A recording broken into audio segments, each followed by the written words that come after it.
Okay, good morning, everyone. This is Michael Venezia, head trader and one of the several coaches now we have at TradeGATEHub. It is February 7th, a little bit after 11 a.m. Eastern. We're getting better. I'll try to be more on time. And as I said to everyone out there, it's not like I'm doing the work. As a matter of fact, the reason why I was 2 minutes late is because I want to make a point right here. So I always respect people's time, and I want it to be vice versa. So I apologize, but I'll definitely make it worth your while. Okay. So let's sign in his TradeView markets. This is my all my defaults right here. You can see all financial, business, bar chart, alpha, Rhino, one of my chat rooms, TradeView markets, TradeGATEHub, and Twitter. So you know what I do when I sign on, boom, then TradeView markets comes up. I go to TradeGATEHub. I sign in just the same as everybody else, and we get right to execution. Okay. For those of us, I'm going to have to get for the older guys, if you will. I apologize, Lewis, Coach, and a good handful of the guys that are always on. And first of all, I digress. I appreciate that, and I never forget who's on one of the early ones to be on here. So noted, guys, and thank you. So if I'm redundant and I do use the word a lot, I apologize. But the bottom line is, on the top right here, we created a YouTube channel. So it's like having Coach and Mike V on demand.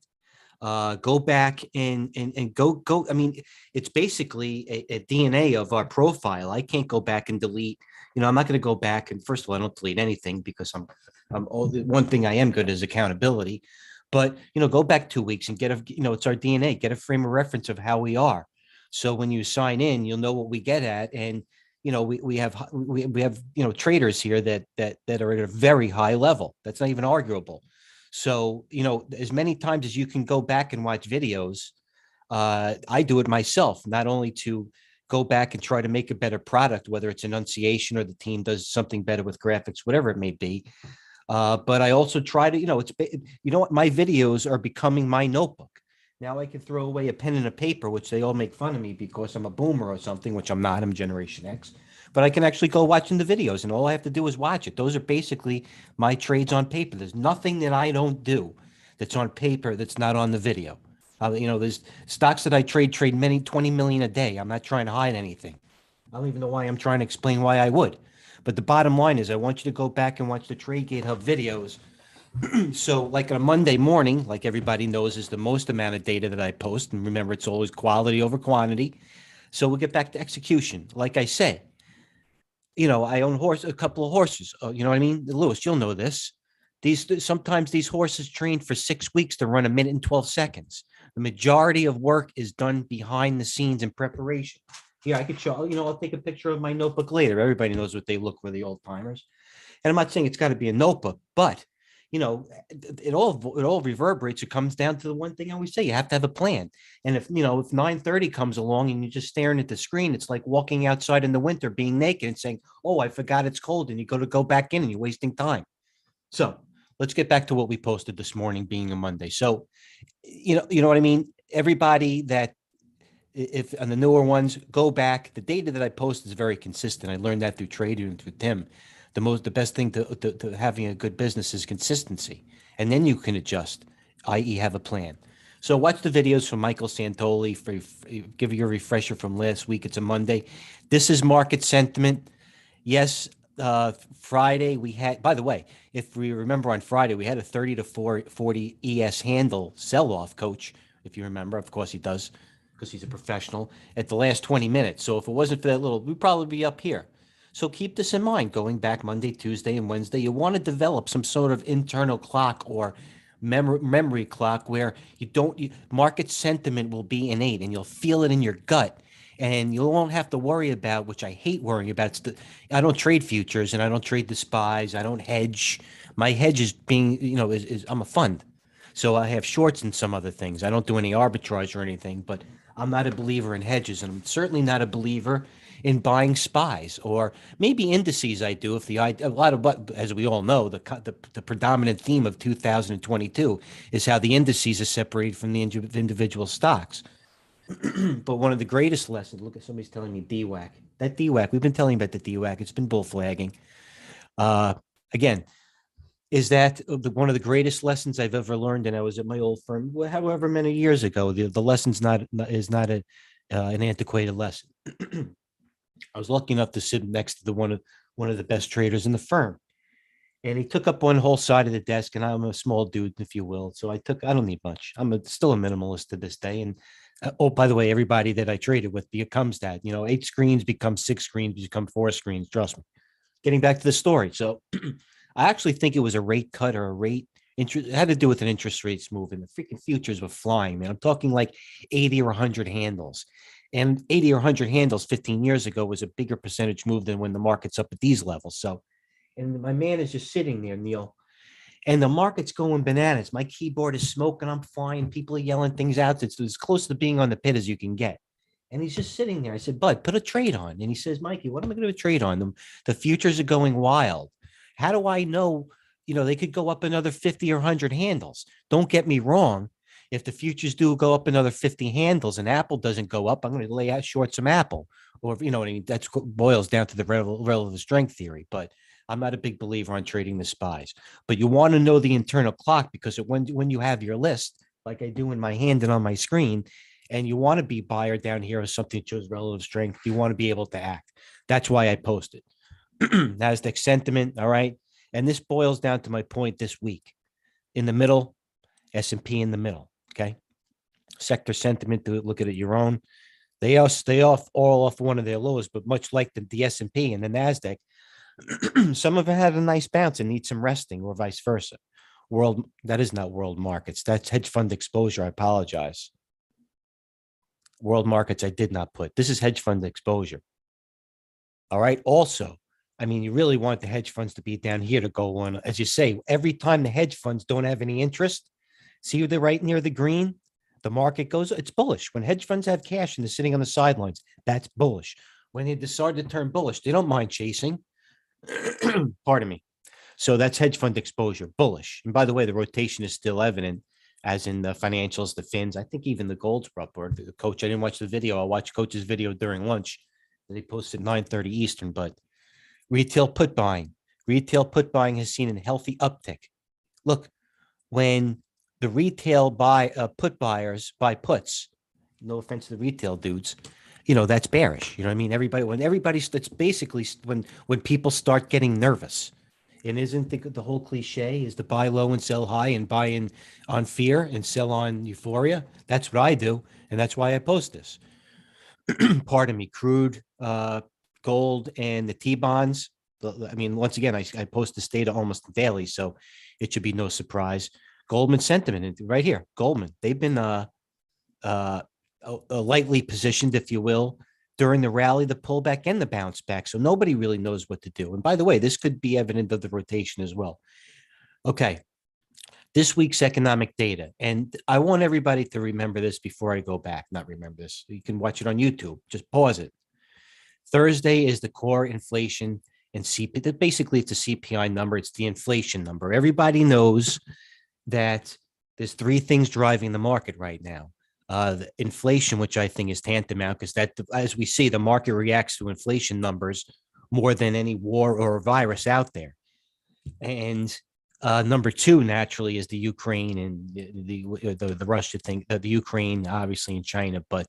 And it's also right here. We're in the middle of the range. So Thursday, right now, I believe with the S&P and the NASDAQ in the middle of the range and bounces, and everybody's still not committed, and the Goldman sentiment here, and smart money is on a buy signal. Don't get me wrong, but right now with earnings, with still active within the next 3 to 4 days, this Thursday CPI number to me could almost be considered a binary number. I think it will dictate. Listen, I don't think there's buy the rumor, sell the news in this number right here. Buy the rumor, sell the news might have been an Amazon or something like that. But this Thursday number, I expect a little chop, going into Thursday. And you know what? You want to trade some active, there's still a lot of movement. The VIX isn't even elevated at this point anymore. So that tells you that there's not a lot of fear. You know what? That's even evidence in the retail put buying. That's good. And we like to see the hedge funds down low. And you know what? The sentiment is in the middle. We're a little extended. So short-term sentiment is in the middle. So is NASDAQ, so in S&P futures. For a swing trader, I would suggest everybody to step aside extreme short-term day trades, if you will. I'll call it what it is, or long-term positioning, as we saw in some of our trading funds, is the way to go. Definitely not any swing trading, because you have things in the middle and you have that Thursday number like I talk about. And when the VIX that low, if you're going to get caught on the wrong side, you're not going to get a lot of forgiveness, and that trade is going to turn into a position. So this week's economic data, I'm doing nothing very. Oh, actually, I lightened up a little bit. I'll get to the charts in a second, but this Thursday CPI numbers it. Bottom line. Here are some events this week. Earnings. I already went through this. Go over macro view in the markets. I post this every Monday. Tyson Food. Tyson Foods, for example, if you want to know why do I post Tyson Foods? All right. You want to know what goes with Tyson Foods? This is what goes with Tyson Foods. It's up 5%. So you go to something like bar chart and you go competitors, close, and you'll go who goes with chicken. PPC, I knew that already. Naturally, most of you, I hope, would already, but that's how you go with the group. It's that simple. Bar chart's a free thing. Or you can just ask me, because I'm on all the time. That's why I posted. Upgrades and downgrades. What do we get today? Okay, there's no surprise in Nutella, right, Rich? One of our better positions, one of our bigger positions. And I'll tell you what we did with that. Got a nice upgrades. I say 1,000 times, follow who I follow. Just like the data I put out on TradeGATEHub, my people I follow are quality over quantity. Trust me, I vet them appropriately. Who's notifying me? Thank you, guys. How you doing? All right, so HedgeMind, follow this guy. Or they'll tell you the top highest growth stocks to report earnings. Net was up $11 today. CFLT, DDOG is one of the stocks, my favorite stocks I look going into here. And CFLT I bought today. Write that down. Remember in the YouTube channel.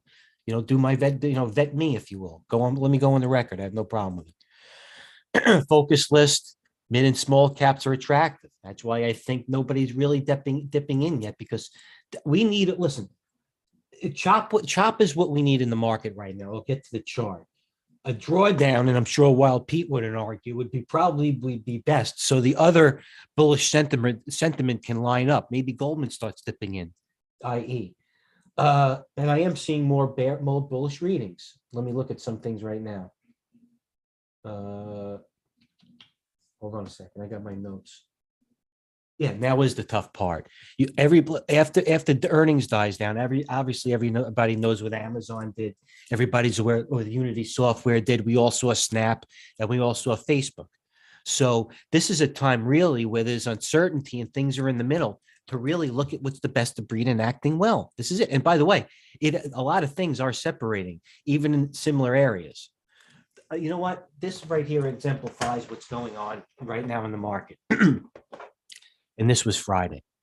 Amazon, by the way, this is great for active trading, no matter what way you look at it. Amazon broke the record for the largest one-day increase in market cap. On the same day, Facebook, two stocks that comprise a major part of the NASDAQ, Facebook broke the record for the largest one-day decrease. That to me is absolutely mind-blowing.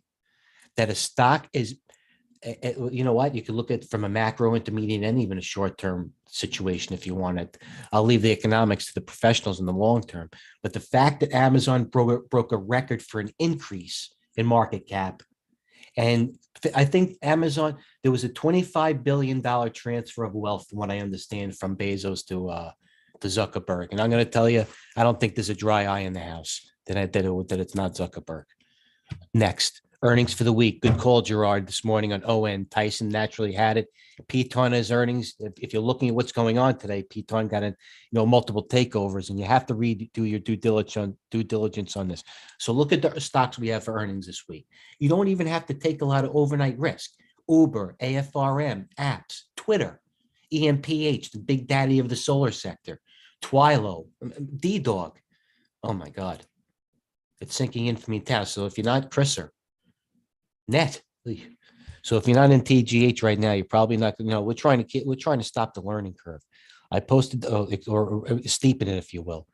Posted on the narrow it, whatever it may be. Rich will correct me. He knows about that. ASN. This guy's been buying $65 million worth of stock. Get to know this stock and what group it is. ARK Invest. Here's some of Helene's charts, the homies. They're interested, they get more interest rate sensitive than that. The XLE had a 91 DSI on Friday. Lewis, I hope you had a little bit. Coach, I want to know what you did with crude in second. 91 DSI, by the way, is very high. And that's for the XLE. We're not talking about the internet index or even a high grade. XLE to have a 91 DSI is big. And by the way, Lewis was right buying it on the pullback, but now it's iffy. Maybe Goldman goes and buys it on the dip. They're light positions. Who knows? Bandoleros, DSI, couple of things here. Nutella, giddy up. Nutella upgraded. Friday's movers. RSI a lot. There's an explanation. The plan for today. Those levels have been consistent, right, Lewis? Throughout the last couple of weeks. It's not like I'm posting decimals or odd or even or wild figures. I mean, those are whole numbers that should be in the back of your mind, if not in the front. Okay. Do I have any questions? Oh, hold on a second. I'm in the wrong thing. Thanks, Coach. Nutella up 9. You know what? I may have been on the wrong one. All right, let's see what the family's doing here. Okay. Big fade in NASDAQ here, buddy. I'm short some of it. I'll show you the fade in the NASDAQ. Hold on. You know what? Let's go to okay, this is what I do. There was a fade in the NASDAQ. I covered TTD. Squared down 4. All right, this is what I'm looking at now, my screen. Let's change screens and go to the videotape. Hold on, let me go to the charts. Put our charts here. And we'll pin it. And we'll show you what we're doing. Okay. This is my universe. Overstock. One of our bigger positions I lightened up today. If you guys remember. Let me go back here. Hold on. You should remember. Because we had to do a winner. It was a loser, but we had to do a winner. Hold on a second. Tony Pistachio knows. The dog's looking at me. He knows. Hold on. Good AM, good AM, good AM. You're looking at my charts right now, so you can look what a good chart looks like. Will I go back on the TGH data? I don't know. Don't worry about it. Trust me. Okay, this is overstock. So I mean, the stock went from 38 to 51, and it did break that frozen rope downtrend, if you will. But you know what? My average price in the fund, I think, is about 55. I started buying it right here, around where it started. I thought, you know what, those first 2 day ups with a little bit of volume. Then I went to the weekly on overstock. Yeah, 50, that's where. So you know what, I took some off today. Any stock, I don't care what it is, goes from 38 to 51. I started selling at 53, 52 and a half this morning in the fund, by the way. So I took some off on overstock. By the way, I didn't take much. I'm adding to a dip. I like it now. And why do I like it? Because it was oversold, naturally. Etsy, good question, Lewis. You know what, man? I'm more than happy to answer your questions, Lewis, because they're good ones. I got you on Etsy. Hold on. Needham, overstock to buy. Then we have also overstock has a little bit of crypto in it, as you know. Overstock gets cut to 100, but it was still 40. We had a lot of upgrades going in, but look, acquired. It was a huge insider buying too. The chief legal officer, the guy that goes to jail first, was buying overstock. You know what? They were buying in a hood too, as you guys remember, but they were buying hood at like 16. And I said 1,000 times that the insiders are usually like 6 months early. They see what's happening and probably it could be accounts payables. I apologize about the old vernacular, but the insiders are right. And by the way, there's no bigger insider than this guy, the Asan guy. This guy's put like $65 million and it's not even going up that much. There's plenty of time. I don't know, but he's buying. So overstock, we took some off. Now let's look at our Nutella. By the way, I took a little bit off of overstock, but not much. Nutella, I took a lot off. I'm going to tell you why. Nutella, we started liking it around this gap here. And we liked it because it was part of the XBI. So I started buying it like 100, the whole number. But the stock went down to 76. And it held that, that all-time RSI like that. I really wasn't adding to it. I added to it when it broke the cup and handle. So a stock like Nutella that we're holding, it goes from 80 to 104, which I told this morning. So what is it, 25% move? I took some off. I had to. I took some Nutella off. So I went from 3,000 shares or something to 800 shares. And you know what? Red, white, and blue. It's right near the 50-day. I hope you can see the charts better. And it's probably going to rest a little bit. It's a Kathy stock. The RSI is. So you know what? It's going to be, this is what I see on Nutella now, right here. I think, Mo, you went in with me Nutella, if I'm correct. So I see the box formation Nutella. So when it goes from 77 to the 50-day, I piece some off. What else do we take off that's in the fund today? Overstock, STGR, Nerve, you bastard. Okay, I'm still in Square. Now you see all my stocks here. Net was up $11 at one point. So I picked the wrong horse. So I am still in some Square. I lightened up, but you know what? I'm not going to give it much. I have options and I have common stock. And I took some off at 108. If you remember, hold on. See, thanks. Sold it on good news. Nice, Gerard. Nice on ON. It was up $4, I believe, in pre-open. Let me give my Square up there. Square I was buying is 102. Everybody knows. I sold some at 107. Great trade. It was a good trade. And I got out. And I have 2,000 shares maybe. I had 4,000 or 5,000 shares. So that's where I sit on Square. I have options in Square. What else do we have? Fitch didn't do anything. Light DXC, by the way. That'll show you about RSIs. This one tried to rest. This is what we call a resumption trade. When a stock makes a huge move, and once probably in a 6-month move on volume DXC, and sits and doesn't come down with the way it should below the 200-day, that's a stock you buy right at the new high. Went from 35 to 37. DXC, by the way, which used to be a $200 stock. So you have to know this. Some stocks have these moves in it. DXC I followed. Thanks, Mo, with the trade. What else? Leibu had a good move. Nutella's back at 99. What are they doing with this thing? Nutella. You know, it's thin. I buy 200 at a time. Okay. DraftKings, nothing. Here's my list. Starbucks. Let me go to my trade. General Motors. BROS. I could have been somebody. I took it off. Tesla was up. Square still.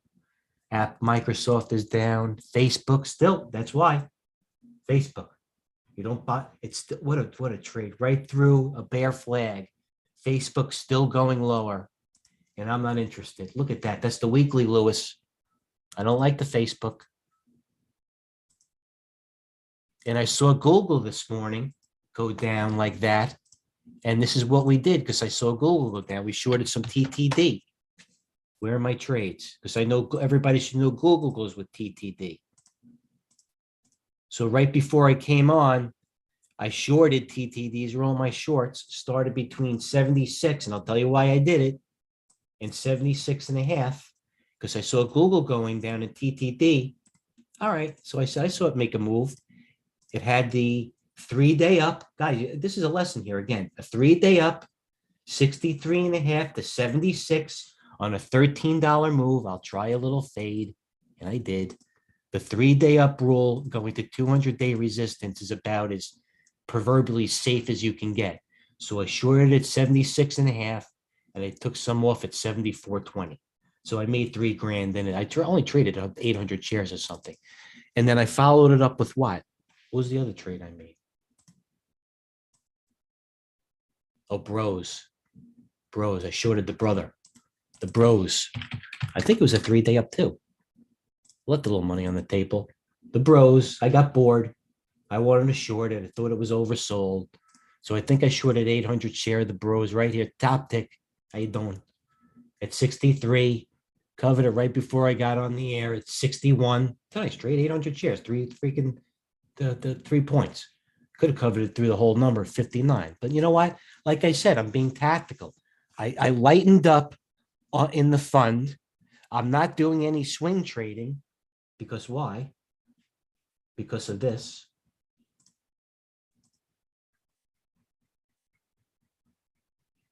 Now we're in the middle of the range. The moves have been made. You know what I mean? You have to individually trade snap or, that's what I'm doing right here. So getting back to anything, any questions? Because I got to run for a second. But I'm going to be back after lunch. If anybody has any questions, I'll answer them after lunch. But the bottom line, guys, is this. Look at our levels. By the way, Gerard, let's look at ON. Look at Gerard's trade because it does deserve a compliment. ON, same thing. Well, I was right to the 50-day. ON had, I think, the dip and the rip, did it? ON opened up nice, had the dip. You know what? It's staying right there. You know what? I don't know what it's going to do. I'd like it to break the opening price, which is only 50 cents away. But how are the others doing? MU up 7 cents, not that good. Marvell. So they took profits on the other ones because of ON's trade. So that's also something to keep an eye on. Amazon, the dip in the, same thing. So I'll get back after lunch and I will go through my page and I'll let everybody know what the wise guys are doing. But until then, everybody stay prudent and I'll see you after lunch. Whoa. Thanks, everyone.